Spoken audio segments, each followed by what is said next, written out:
महागाईचा भडका सुरूच आहे। सिलेंडर पेट्रोल आणि डिझेल पाठोपाठ आता सीएनजीच्या दरातही वाढ झालेली आहे। सीएनजी दरामध्ये आजपासून 1.5 रुपयांनी वाढ झाली आहे, तर पीएनजीच्या दरातही वाढ झाली आहे। मुंबईसह उपनगरातील ग्राहकांना दरवाढीचा फटका बसणार आहे। घरगुती वापरासाठीचा नैसर्गिक वायूच्या दरातही वाढ झालेली आहे। विशेषतः सीएनजीवर चालणाऱ्या टॅक्सी, रिक्षा आणि इतर वाहन चालकांना याचा थेट फटका बसणार आहे। आधीच इंधन व जीवनावश्यक वस्तूंच्या किमती वाढल्याने नागरिकांवर आर्थिक ओझं वाढलेलं आहे आणि त्यातच आता सीएनजीच्या दरातही वाढ झालेली आहे। दरम्यान याबाबत आढावा घेतला आमचे प्रतिनिधी मनोज कुलकर्णी यांनी।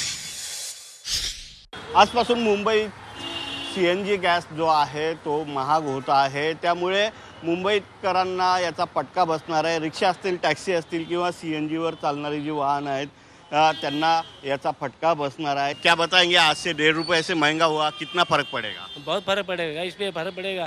मीटर ना बढ़ाए लेकिन तो गैस बार बार ना बढ़ाए, फिर गैस बढ़ाते तो बार बार फिर मीटर बढ़ाना पड़ता है। इसके लिए पब्लिक को भी भारी पड़ता है ना फिर।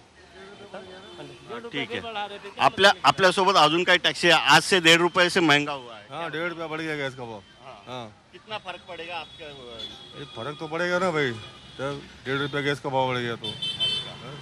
तर आपण बघितलं आहे की यामुळे फरक मात्र पडणार आहे, कारण जे परिवहन विभागाने ठरवून दिलेले रेट आहेत तेच मिळणार आहेत, त्यामुळे खिशाला कात्री लागणार आहे हे मात्र निश्चित। व्हिडिओ जर्नलिस्ट प्रकाश मनोज कुलकर्णी, जी 24 तास मुंबई।